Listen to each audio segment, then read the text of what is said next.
So, you know, whenever you're like a young child and you learn in school about how this happened this way, but then you become like a whole ass adult and you realize, holy fuck, it did not do that. Yeah, it's right. Like things are not as they not that were taught or exactly, or saw or read or whatever. So we're going to Or it just seems different, you know? Yeah. Like, I don't know. Yeah. Talk about what really happened here. Yeah. Okay, ready? Let's go.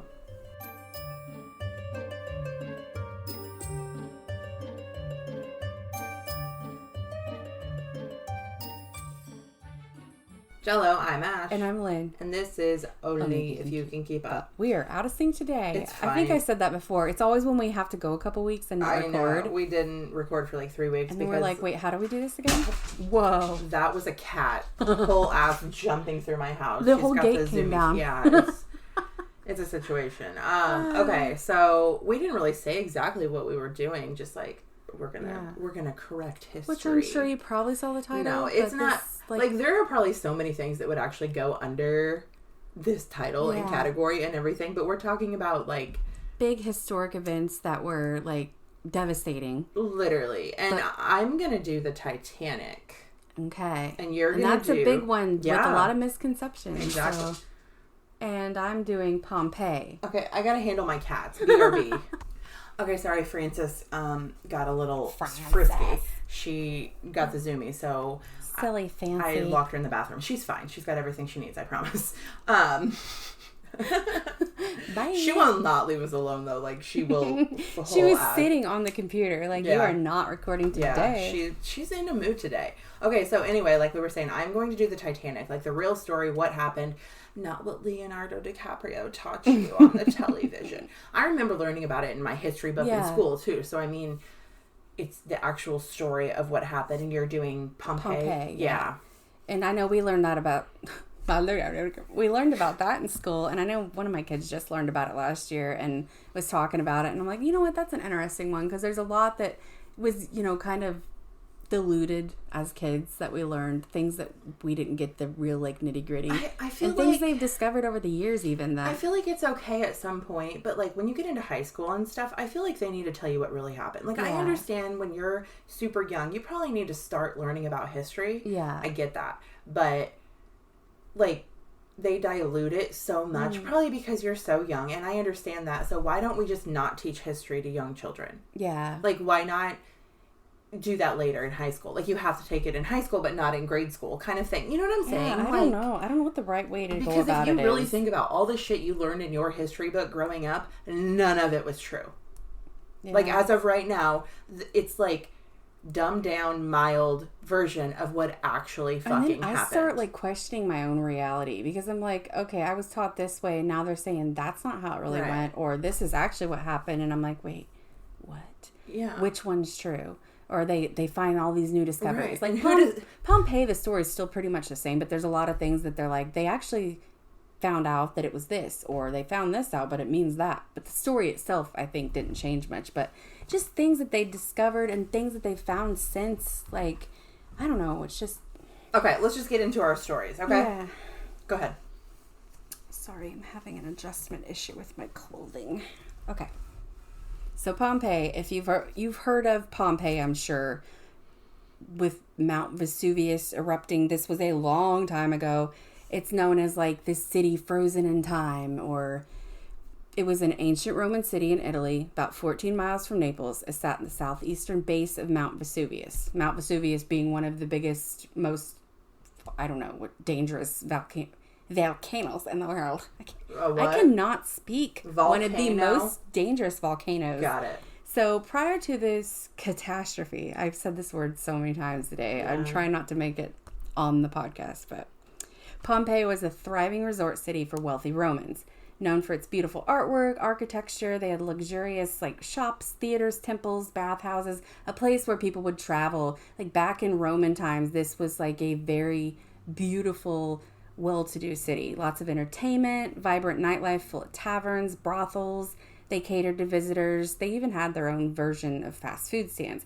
Mind you, this was 2,000 years ago. So they had fast food. They could just go up to this, like, food stand. But they built their city at the bottom of a volcano. And that's what's crazy is, I guess, it wasn't I don't know what would make them do that, knowing so that. So is it like a thrill? I don't know. Come chill at the bottom of the volcano. And to like put that much work and effort. Yeah, like because this place was like. Did they know it was a volcano? Yeah. Okay. I mean, and they would even have shakes, tremors, things like that. That they knew that it could erupt. Yeah. Like it wasn't. I don't know. So some people believed that Pompeii was a wild, sinful city, and that the gods punished them by. They punished the city. I mean, for 2,000 years ago, that's pretty spot on. Right. I'm just saying. Like all the brothels and the, all the... And the fast food. Promiscuous stuff that went on. But yeah. all of that was pretty normal for Roman culture back then. Like, for Roman society, they were pretty promiscuous, So I don't think anything out of the ordinary with Pompeii itself. And maybe some believe that the gods were, trying to punish them. But I don't... Anyway, this is how it all went down. Okay. So, this big, beautiful city, just full of people, full of activity. Early in the day of August 24th, this is 79 AD. So, this is nearly 2,000 years ago. After centuries of being dormant, and it was, they'd have tremors, they'd have shakes, like little earthquakes and things, but it didn't erupt for centuries. So, maybe they thought, okay, we're safe now. It's not going to do anything. Exactly, yeah. But, I mean, there's always a chance, so. Obviously. So, it did erupt. Just out of nowhere. Yeah. Like, there was no, like... Well, they had some warning. So, from what I read, there were a few days of, like, earthquakes and shaking and things. They knew that something was happening. Okay. But, like I said, they were used to that. They were used to tremors. And hasn't erupted so they didn't think much years. of it to, like, try to flee, to try to escape and get out. So, yeah. So, when it did erupt, a lot of people, when they talk about Pompeii, they say that it was just one big explosion that killed everybody. Like, oh, the volcano exploded and everybody died instantly. It wasn't like that. But because it is frozen in time, and that's the thing with Pompeii, everything was like literally stopped as it was. Like you can see everything just completely frozen. Not frozen, but ash. Stuck in ash. Rock? It would be like a rock, right? Well, yeah, rock, ash, all of that. But what actually happened, there was a big explosion, obviously. It erupted. But it wasn't just one quick wipeout, like they say or they think. It was like a process. So it took actually like 18 to 24 hours, and it happened in phases. So the first phase, it exploded, it rained down pumice, ash, rock, gas was shot miles into the air. And this is what collapsed the roofs and trapped people indoors. So, yeah, a lot of people were hurt or trapped. People were starting to flee. But not, like, instantly. Yeah, not instantly. Okay. This wasn't the, like, instant killer. The second deadlier phase, which they think probably happened the next day, was the deadly phase, where they call them pyroclastic surges, I believe. They're, like, superheated clouds of gas, ash, rock, just moving, like, 100 miles per hour. So that was what just wiped people out. Please explain. I didn't register, I guess.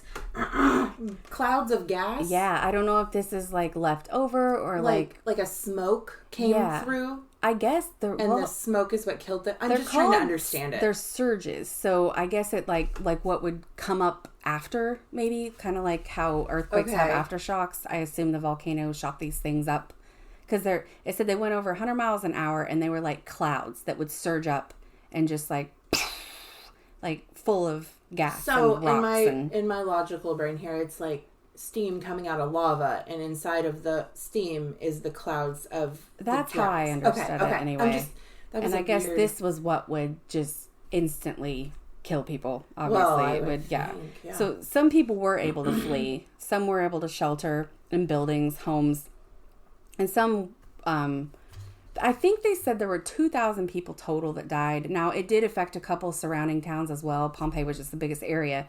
But I think 2,000 was actually not as bad as it could have been. So a lot of people did get out or, were able to stay safe. But 2,000 people killed, most of them from that, from the surges. Some of the survivors returned later. They said weeks later even. They would loot, or they would try to gather any valuables or belongings they could from the ash and rubble. So people came back, and there was all kinds of graffiti and things written. And I mean, this was all just literally preserved. So since people left in a hurry, they just literally ran. Archaeologists found like loaves of half-eaten bread, like things still in the ovens, bowls of fruit, spilled wine jars. Like, well, you have to they were literally in there, think. but it was all just stuck there for all these years because they didn't actually. What do you mean for all these years? Like, no. It was over 1,500 years. Nobody saw it. Like, and then we discovered it 1,500 years later. And that's the weird thing. And that's where there's some conspiracies out there that, like, maybe this actually didn't happen that long ago. But all of it shows that that's typical Roman. So what you're saying is 2,000 years ago, this volcano erupted. It took the town out, wiped everything down, and nobody knew about it that was not inside of this town. Yeah. It wasn't even discovered here's my question, though. How the people that fled didn't go tell the next towns and the towns and the I mean, we're 2,000 years ago too, though, so there is no. Eventually, it probably just kind of dissipated. I don't know. Like word stopped getting around. I don't know. There's no newspaper or TikTok 2,000 years ago. So eventually, it just was forgotten. Maybe. Okay. Because it was all the way up until 1599. So for over 1,500 years, it was finally discovered by an architect named Domenico Fontana, and he was digging a water tunnel and discovered parts of it. But even then, they didn't start excavating until 1748. So holy shit. So almost 1,700 years before they actually started revealing the ruins underneath. So I guess once they started, it had, the ash was like a protective layer, so it kept everything intact. Obviously, it was just completely left as it was. But I don't know how, if he was digging and discovered it, how did they had to dig down? How'd they not mess it up by digging? By uncovering it all? Well, maybe it was just one little small area and he messed one little thing up, and then they're like, holy shit, there's a whole town under all of this. Because I'm assuming over the years that would have built up. True. Like, it was kind of maybe like a whole hidden. The ground would have literally been on the roofs of the houses. Yeah, that makes sense. Because it's at the bottom of a volcano, so all that lava's got to flow and fill. Yeah, that makes sense. You know what I'm saying? So, that's just my assumption. I don't know. Yeah, that had to be because if he is digging and discovered it, and it's all just completely preserved, perfectly as is, frozen in time, how did it not get messed up? Yeah. So they started excavating, uncovering everything, finding more and more things, just left and right. So there was always this thing like that the bodies were turned to stone, or it appeared that they were, turned to stone, but it was actually like the ash. Obviously, their flesh decayed from the bursts or whatever, but the ash hardened and it left a hollow mold. So the shape of their body was there, but they weren't actually stone. They weren't. Later, archaeologists filled them with plaster, and then later again with resin. So like the actual, what they call statues or the molds of them, weren't filled until later. So, okay. These people, like, I just looked it up because I wanted to see kind of like what we're talking about, like the bodies and stuff like that. And it's literally like, okay, think about just laying in a bed, like right now, pouring cement over yourself, and then you die, obviously. Yeah. Well, for 2,000 years, your body is no longer a body. It turns to mush, bone, ash, then there's nothing. So they just find these, it's just like a cast. These cocoons of these humans. Yeah, exactly. Because there's nothing left of the human. The human is gone. Just the shell, Literally, if you look up Pompeii volcano on there's all Google, kinds of, because you can go and visit, like they're still intact. This person's climbing. Yeah, like this person's trying to climb like up the side of their house, and there's like 4 people laying in their bed. I want to know how they. So they were hollow inside, obviously, but then they filled them with plaster and stuff to keep them intact. Yeah. How did they not ruin the exterior? Like how the shell? Because they're professionals and know what they're doing. Because we would not know.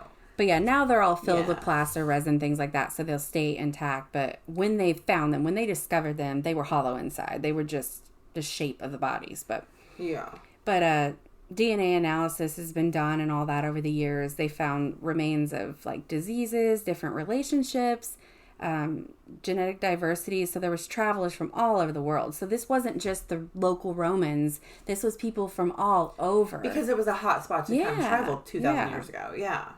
So there are a few things, like I talked about the graffiti. Like they would leave the art there. First of all, was just ridiculously amazing. They had murals and all that. You can still see it. It's a tourist attraction now. So, I mean, you can go there now? Yeah, okay. It's like preserved, like, there's all kinds of stuff. They have like, it's like a historic place now that you can go visit. I think you have to buy tickets and all that. And you can drive through the area and like see stuff, but you can actually go visit, like they have the museums, they've preserved the temples and things like that. So you can go see things as they were that day. Like literally walking into Roman life as it was. Like that would be super Nothing cool. ever advanced. Nothing. It just sat still. Which is crazy because like the things that they did are like things like how they had amphitheaters, they had libraries, they had museum, like all these things that were just, and their artwork was so amazing. Like,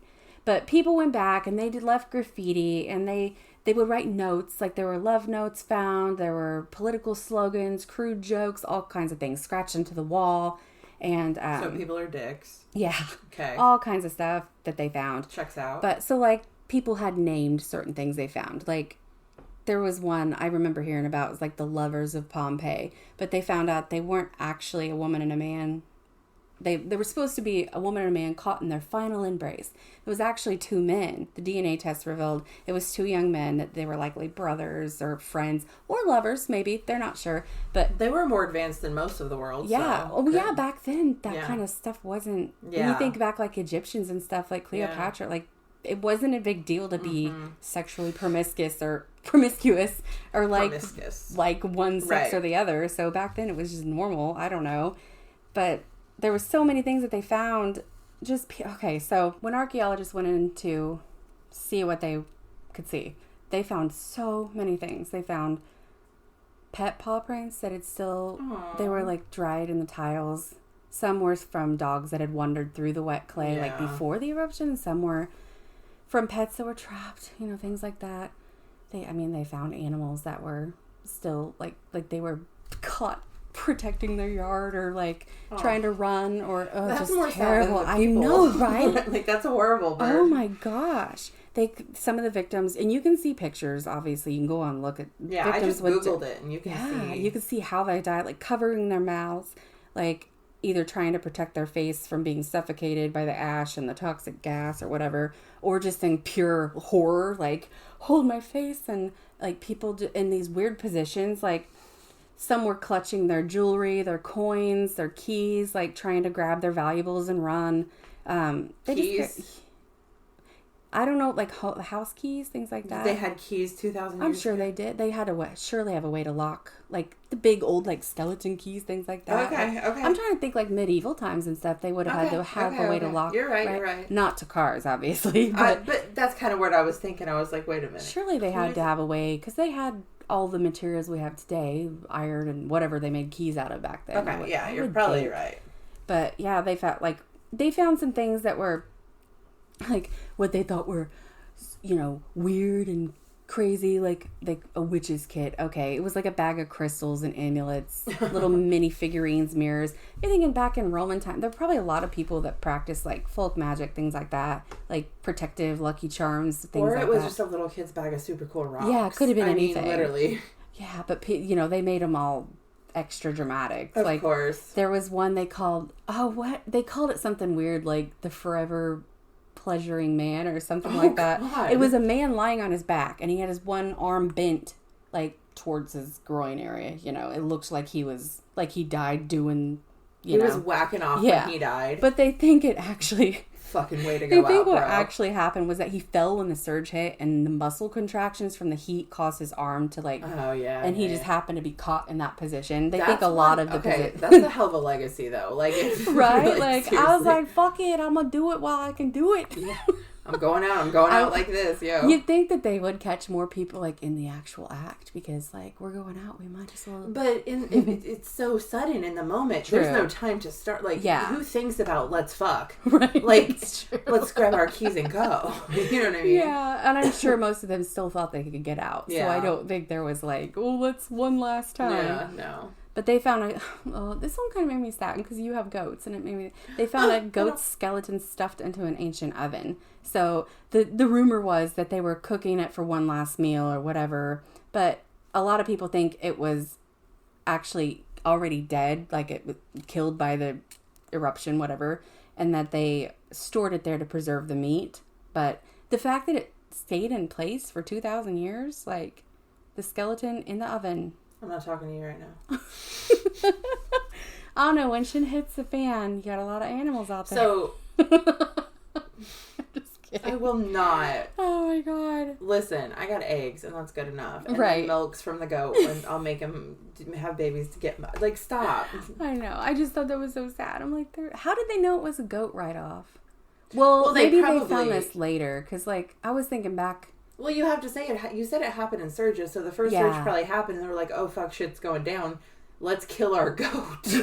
You know what I mean? And preserve it in the oven, and then the second surge hit, and they all died, and then it just sat there. You know what I'm saying? I mean, there's so many different possibilities, but that would be my Maybe guess. the goat died the first day, and they're like, "Let's stick it in there so the meat doesn't go bad at least." Like, I don't know. I don't know how it wouldn't go bad in the oven, but we're not 2,000 years ago, so we don't have we don't have knowledge the thought, of let's put the meat thought process in a cold box. It's not going to give us like salmonella or anything. So in 2020, that's when they realized that they had the food stands. They were like vividly painted street food counters, like really pretty. They even like the printings, the paintings, whatever, they matched the menu items, like the things that they found inside the jars, the different types of foods they matched. So like they had menus and everything, and they were just hand painted, but they were so vivid and beautiful. And so they just discovered this in 2020. Yeah, I'm assuming evidently. we just got the equipment to be able to realize what was under all that. You know what I'm saying? Yeah. Like to recreate it they or said, something. just in the last 5 years, and then it went viral because it was such a big deal. So I'm like, was that always there? Did somebody go at it? I don't know. I think it surely had to be there. I feel like they would know if it was like how old the paint was and how old the some people, jars were. Because they have continued to research and dig and study and find more things.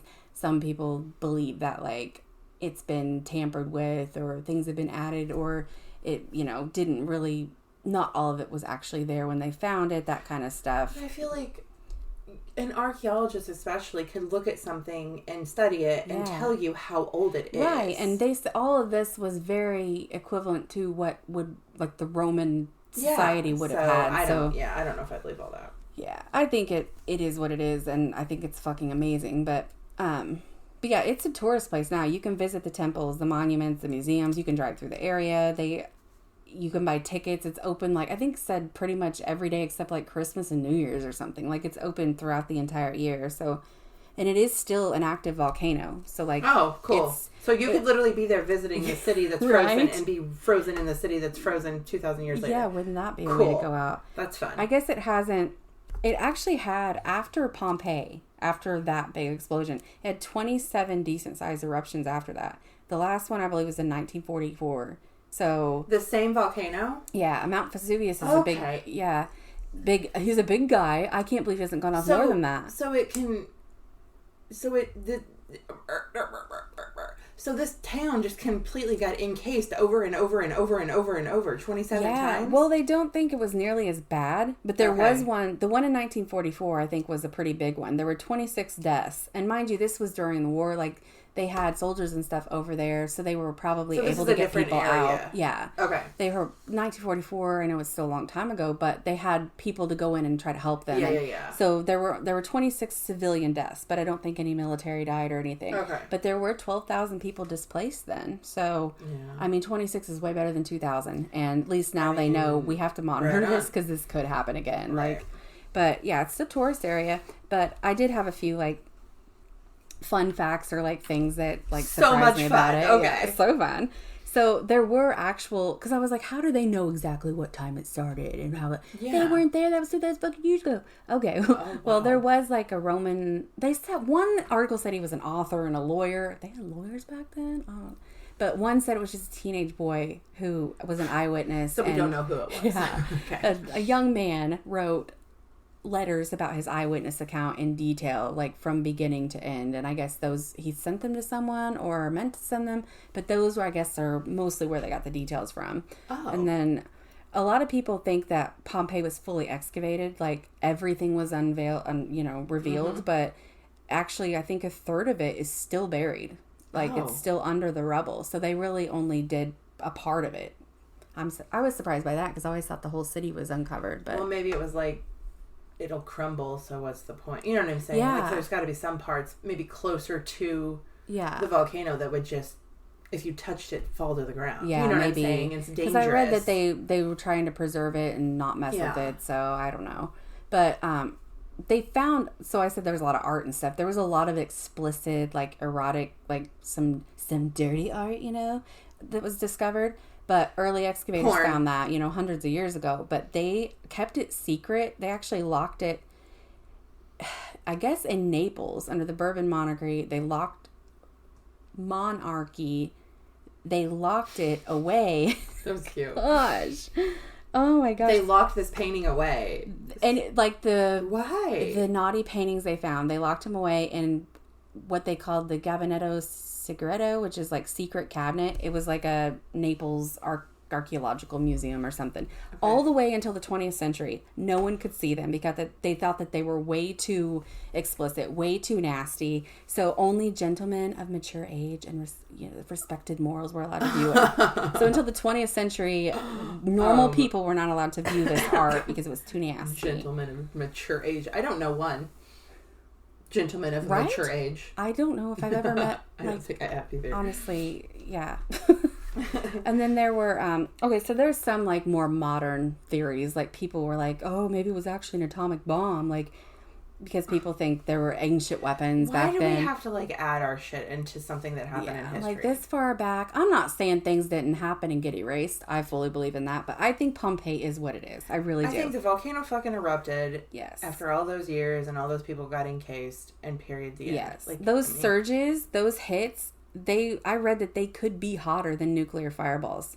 Like they're not radiation based, but they were fucking so volcano. Hot. Yeah, there's lava, there's smokes, there's gases, there's Well, I read that the force was so massive that it was equivalent to hundreds of thousands of tons of TNT. It was just purely volcanic, hot. I think I read over 480 degrees Celsius. What would that be in 900 degrees Fahrenheit? It would cause instant fatal shock. And some of them would have just vaporized immediately. So they wouldn't have even had time to react. I mean, it would just be like an atomic... I feel like if you were outside, you would vaporize. But maybe like the walls and all the stuff protected you in some way if you were inside of a house or a building of some sort. Yeah. But very similar to a nuclear... Yeah. I can see why they would think that. It's just there's no radiation. Right. But yeah, it would do a very similar thing. But yeah, there's a lot more to it. And I could have kept going and going and going, but... Just like the Energizer Bunny? Yeah. Okay. Full of volcanic energy, I guess. Okay, so my turn? Yes. My turn. Okay, I'm going to do the Titanic. Look, we all know what the fucking Titanic is. Every single one of us. I remember reading about it in school. I remember watching the movie. And I know pretty much everyone over the age of at least probably 30 has seen the movie. Younger people, I don't know, because a lot of people don't. Yeah. You know what I mean? Like, I've seen so many TikToks where they're like, I've never seen the Titanic, and they watch it and they just bawl their eyes out. Like, it was you at least heard the Celine Dion song. Yeah. And I remember reading about it in history. Yeah. So, I mean, I know it's like a thing, but did you know what actually happened? Do you know any of it? Like, I've never you know what I mean? listened to the, like, real story, because I know so many things were not as they seemed or whatever. Okay. So, like, I've watched the movie 100 times, and maybe not, but like that's pretty much the general knowledge of the Titanic is Rose and Jack. Yeah, like that's it. Like and literally, we know as adults that the movies are not always exactly right. But when you're 12 years old watching that movie, that's what fucking happened. Because we only remember the tidbits we learned in school, and we're like, oh wow. Yeah. Okay. So we're gonna start April 14th, 1912 at 11:30 p.m. There was This is dyslexia kicks in. Hold on, give me a second. 2,224 people aboard. Too many twos at the beginning of that. That included everyone, the captains, the crew, the people, the passengers. 2,224. Wow, that's about the same amount of Pompeii's deaths. The Titanic was going through the Atlantic Ocean. They were about 400 miles south of Newfoundland, Canada. That's where we sunk. I guess I never realized where they were. Yeah. Exactly. I didn't either. Yeah. They were close to Canada. The waters were eerily calm for a night. Like, normally there's waves, there's currents, there's wind, stuff's moving. And because it was so calm, the lookouts, it was harder for them to see if something was ahead. Because think of still water. Yeah. Okay, now think of water with a current hitting a rock. they can see that there's a rock there, turn a little bit so we don't hit the rock. That makes sense. When it is so calm, you don't see those rocks way out there. You don't see anything. You don't get an iceberg. Breaks in the vision or whatever. Yes, because it was calm is why the Titanic sank. Huh. Is that not fucking crazy? Yeah, you would have thought it was some like crazy, super active water. Yes. Like, so at 11:40, Frederick Fleet PM. This is nighttime. Frederick Fleet spotted a very dark shape in front of them. It was not huge. It was enough to where he knew the ship needed to be turned. I hit the table. I'm sorry. The ship needed to be turned. It was not a big, gigantic, taller than the world, because icebergs are tiny on top and huge on bottom. So he immediately rang the bell to phone the bridge, and they tried as hard as they could to turn this ship. The engines went backwards, sideways. They started immediately turning, because it was head on. They were going to hit it head on. Yeah. They did not hit it head on. They ended up hitting it on the side. Obviously, it was too late. The starboard side brushed against the side of the iceberg. So they did not full on, which we know that, okay? Right. They just literally barely touched the side. Scraped along, whatever. Yeah, okay. So, like in the Titanic movie, it's like this huge fucking hole of a gash. No, it was 6 thin splits. Oh, wow. Just tiny little... like scratches. Kind of like Wolverine took his claws and went down the ship. But it was 300 feet long. Oh, wow. Yeah, so you gotta say, it was almost the length of the whole ship. Yeah, water would come in pretty fast. Yeah, the ship's first 5 watertight compartments filled with water almost instantly. Okay, they have like a fail-safe, a safe fail? Which is it? Fail-safe or safe fail? Now I'm questioning. I question everything. An emergency button. If 4 of the compartments would fill, they would be okay. It's fine. We can pump 4 out. The 5th one, they're doomed. And 5 filled. So they were doomed. And like everyone who needed to... captains and the majors on the ship and all that stuff, they knew it was doomed instantly. Yeah. Obviously the crew didn't. Obviously the humans didn't. Any of that. There was way too much water. Are you saying the captain wasn't human? No, he wasn't. He was actually an alien from the planet. And they planted the icebergs. No, that's not funny. But there was just too much water to be pumped out. And the main people knew. They fucking knew instantly. Captain Edward Smith was his name. He ordered the engines to stop. The passengers knew nothing. They did not feel this. They did not see this. Wow. They did not hear this. Few people were out like on the docks and stuff. They knew it hit, but you've got to think of a massive fucking like 6 of my houses barely brushing up against something, and it's ice. Ice breaks away. So it's not like it was a car wreck where it was like blah, blah, blah, blah. No, the passengers knew nothing at all. They said, or some of them that survived said, they felt like a low shudder and the power flickered. And that was it.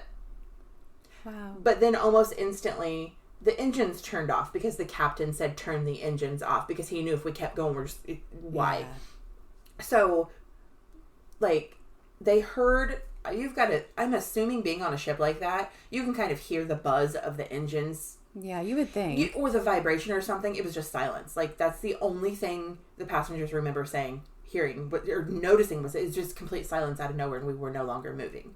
Like, that's it. By 12:05 a.m., the order was given to uncover the lifeboats. Okay, so we hit at, what time did we hit? I forgot already.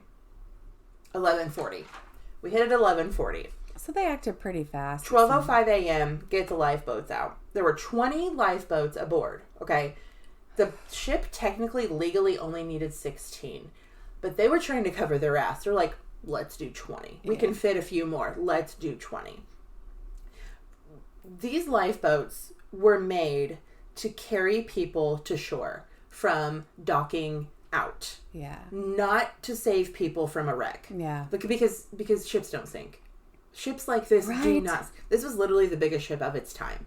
Oh, they don't sink. You know what I'm saying? Yeah. This was because, like, some ports you would go to, you could not get a ship this big in, so we would have to put our passengers on this boat and take them in, come back, get more passengers. Take them in, come get more passengers. Very, very short distance because my boat's too big to put on your dock. Yeah. You know what I'm saying? Okay. That is a little more... Okay, I'm sorry. 20 lifeboats. We already said that. Okay. that could hold about 1,178 people. Like, just a little more than half people on this ship could be saved if necessary. Each boat could fit 65 people. Obviously throw a child on someone's lap. There's a little bit more wiggle room in there. A small person versus a man. I think it was 65 men is what I read. So women are different. You might be able to fit 70 because weight and all of that stuff. But a bunch of the lifeboats left half empty. Like 30 people on them. Yeah. Wow. Because people didn't believe this was happening. You're not going. It's not. Yeah, we're on this big sick ship. I'd rather stay here. Exactly. That's especially a lot of the rich at the beginning. Sense. They're like, why would I get on a boat and go out to the middle of the ocean? It is freezing fucking cold. They're still thinking someone's going to save them. I paid to be here. But they don't even believe. This is a ship this big. It's not going to sink. Yeah. And I mean, you've got to think, the captain's not walking, the people who know we're going to die are not walking around talking. You know what I mean? Yeah. It's the crew. They're like, man, you need to get on the ship. You're rich. You're one of the first. I'm not getting out there. Why would I go out there? You know what I'm saying?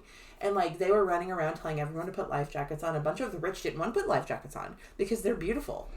Like they're prissy. Like, why would we put a life jacket on? Well, once people realized, maybe this shit is getting a little bit serious. Like, maybe, like, whoa, did you feel that stutter? Whoa, too late for the power's still flickering. You know what I mean? Then we flooded the fucking boats. Everyone. Then the chaos ensued. Anyway, literally, especially the rich. Like, the rich were the first able to go. So we're only half-ass filling these boats. We also have to think about these crew members were not trained for this. Yeah. This is not going to happen. Nobody. Because you heard of a lot of shipwrecks, but they were smaller ships. They weren't. And they were fucking pirate ships, most likely. Like with sails and that kind of stuff. Not like this.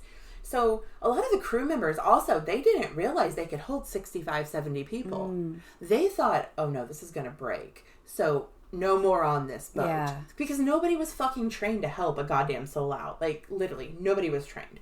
So once panic started setting in, the rich got their asses out as fast as they fucking could because they're rich and they're prissy.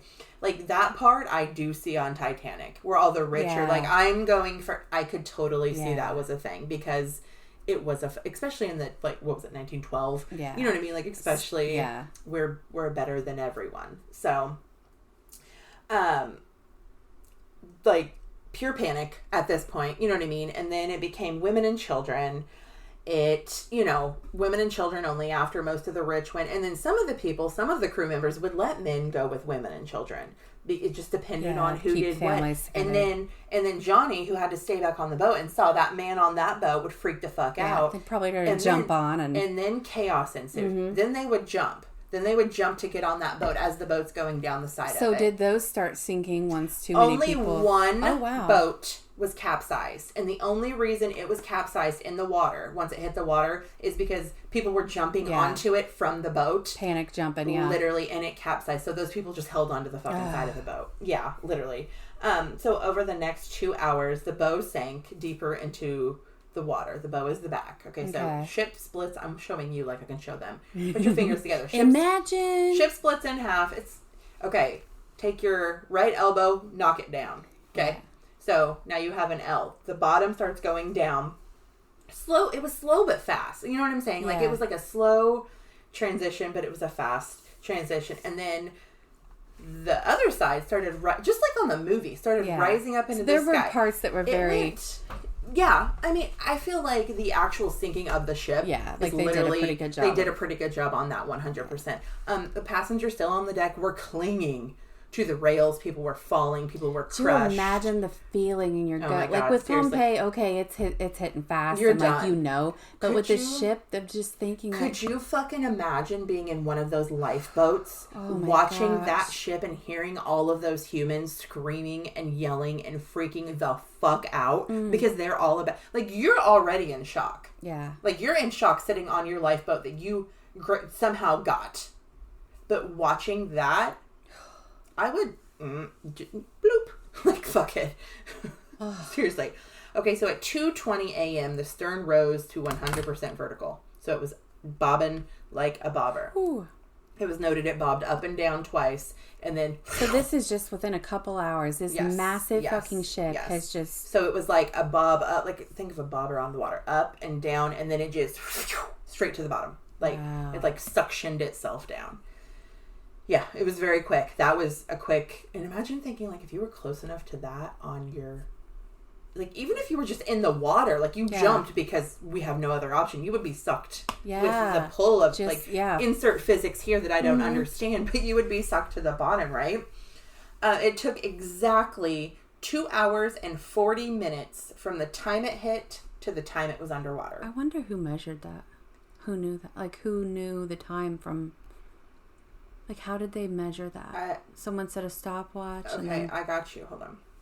Well, because they know what time it hit, and they know what time it went under from the people on the boats. Okay, yeah, true. Because there were survivors. So right. Like, there was, and this wasn't that long ago.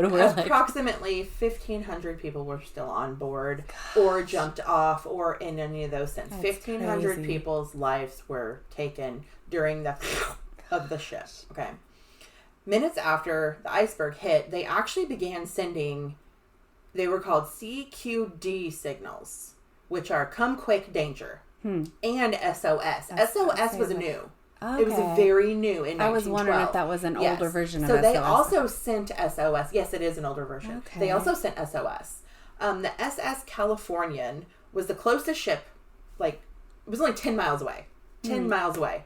That is a 3-minute drive or 4-minute drive to them. Like, it is a very fast, full speed ahead drive to them. I wonder how fast that ship could, or that boat could go. But they did not respond to any SOS or to any CQD. Oh my gosh. They did not know about it till the next day.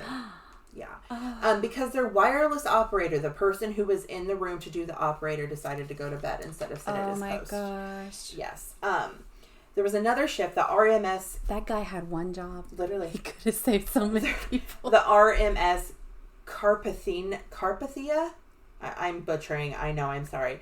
It got the signal at 12:20 a.m. It immediately turned towards the Titanic full fucking speed ahead, but it was 4 hours away.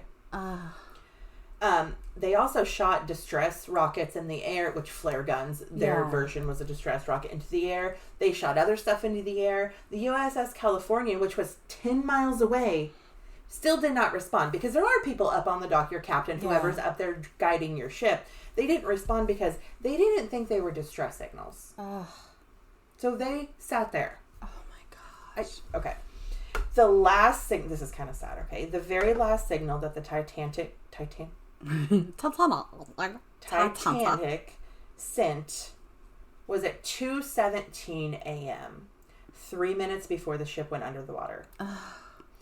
Phillips and Bride stayed at their post with water filling in the room until they were gone. Until 3 minutes before the ship went under. So those guys didn't give up on their job at all. They sat there 3 minutes before the ship went underwater, and they were still sending SOS signals out for anyone to come help. They literally just sacrificed themselves to try to do anything they could. The water was 28 degrees Fahrenheit or -2 degrees Celsius. I forgot that it's being so cold. I forgot about the hypothermia and all that. Yes. Like they showed in You can actually survive for 15 to 20 minutes inside of cold water like that. Okay. But there is something called cold shock, where once your body hits the water, you and you inhale the cold water and it freezes your insides. It's like the opposite of Pompeii. And you literally die in 1 minute. Like there's no, you're dead. Like the minute your body hits that water and you instinctively... We literally did like opposite stories. Yeah, like, hot and cold. That's kind of crazy. But God, at least with Pompeii, like it was fast, but you knew you could run. You could try to run. Yeah. You could try to get shelter. With this, it's like you're fucked. You have nothing. You're in the middle of the fucking ocean. Okay, so I went to... They have a Titanic museum. There's one in Gatlinburg. I think there's a couple of them. I think there might be one in Branson. I'm not sure.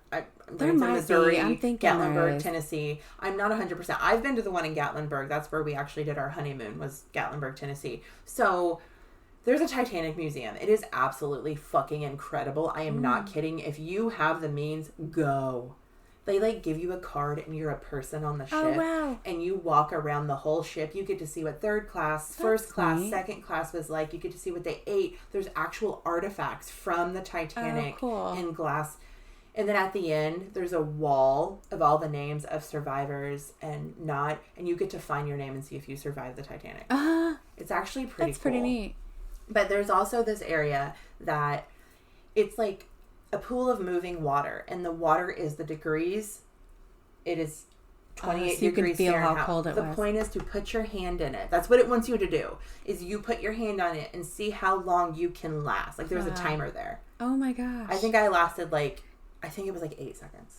Wow. Or 6 seconds. I wonder if anyone ever actually forces himself and then gets... And you have to think, some of these people... squeezes their finger off and then they sue them? Well, no. There's a person standing there okay, you're done. You gotta stop. But I don't think anybody lasts more than less than 5 seconds. It is so... But people were lasting 15 to 20 minutes. Holy cow. Yes. Only 2... You've got to also think, right now, we have a total of 19 because one of the lifeboats capsized. Okay. 19 lifeboats just floating around out there watching what's going on. Only two of those lifeboats went back to try to save people. Oh my gosh. Because some of them are half full. Yeah. And there's people in the water screaming for help. Oh my gosh. Only 2 of them went back to try to help people in the water. Wow. The people in the boat said that the screaming stopped completely after about 18 minutes after the ship went under. Oh my God, that's so eerie. Yeah. At 4 a.m., that RMS Carpathia, that boat that was on its way full speed ahead, it came. It found the wreckage. They spent 4 hours getting the people off the lifeboats onto their boat, warming them up, all of that stuff. Then they headed for New York, and they arrived there 3 days later. Wow. So all those people were saved. How many were there? 706 people were rescued off of lifeboats. Okay. Okay. I guess that's more than I ever thought there were. 706, yeah. So what about the people in the water? Yeah. What do you do? There's a literally gravesite of people, and they all have life jackets on. So some of them didn't, obviously, fuck that shit, and they jumped in. Yeah. A lot of them, I'm sure, were like, I'm not going to live, I'm going to commit, all of that stuff. Some went down inside the ship, obviously. Some of them, there is a couple things on the Titanic movie, if you've ever watched it. The old couple that's laying in bed and kissing? Yeah. That really happened, apparently. Aww. There was a husband and wife that decided to do that. And I'm sure there were other instances, especially in third class. Yeah. They know they're not going to get on that boat. And they know they can't survive the cold water. Literally, but like I said, most of the people floating in the water had life jackets on. So you've got literally they literally just froze to death and just floating around, right? So what do we do with this? What do you do in 1912 with all of these people? Okay, this is the shit nobody knows about. You know what I mean? Okay. 3 days later, we waited for 3 motherfucking days, which is cold as fuck. So these bodies are preserved as shit. A ship called the SS McKay Bennett was hired to come and recover bodies. This is not a morgue ship. They turned it into a morgue ship. There's no such thing as a morgue ship. On board, they had 100 coffins, 100 tons of ice, canvas bags for the remains that, couldn't be embalmed. Yeah. Embalming supplies, a team of embalmers, and a priest. Okay. There were way too many bodies for them to deal with.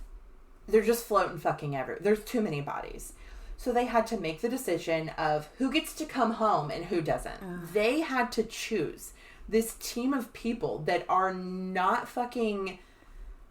Could they not make a second trip? I mean, they're already dead. They looked at what you were wearing to identify you, to see if you had enough money that someone would pay to bring your body back. Wow. So these people had to pick you up, look at your clothes. Well, actually, they brought everyone onto the ship. All humans were brought onto the ship. Okay. They took the life vest off. Look at their clothes. Do they have a wallet? Who are you? Do we know? Are you of wealth? If you are of wealth, you got embalmed right there on the ship. If you were wealthy, if they thought you looked wealthy, you got embalmed right there on the ship, tagged with a description of the clothes that you had on. Because a lot of people didn't have wallets. Yeah. You know what I mean? Loaded up to be identified back on land. Okay? If you did not look wealthy, they removed your life jacket. You got cataloged by what you had on, prayed over, and they dropped you back into the water without your life jacket on. Yeah. They only brought back 306 bodies. About 118 bodies were buried at sea. Wow. That's so crazy. Isn't that fucked? I've never heard that Isn't before. that fucking insane? Yeah. 2 months later, this is kind of a little not fun fact, okay? 2 months later, only 4 bodies washed up on shore. Wow. About 500 miles away from where the Titanic sank. Other stuff washed up, like clothes, life vest, random watches or wallets and drinks and cups and glasses. That kind of stuff did wash up, but they had only recovered 4 bodies that washed up from the Titanic. Oh only gosh. 4. I wonder what happened. Like, I know they're frozen. Maybe they sank and then the fish ate them. I don't know what happened. Yeah, literally. What else could have happened?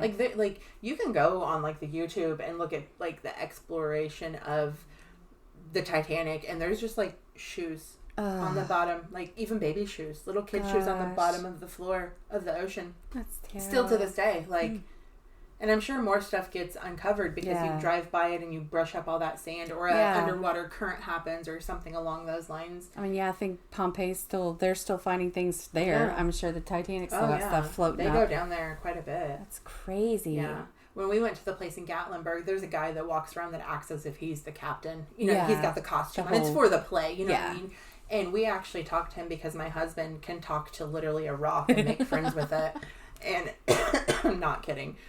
And he was talking to him, and he had actually been down to the Titanic itself like 3 times. Oh, wow. That's cool. So he like really he was like one of them. You know, what are they called? Man for the job. What are the people that go out on the warfield and recreate the battle? What are those like the called? Reenactment people? He is a Titanic reenactor. Oh my gosh, yeah, like literally so that cool. is what he is. Yeah. I love that. I love when people just find their thing and they're like, this is what I want to learn about. I am going to be the Titanic. Yeah. How about that? Yeah. I love it.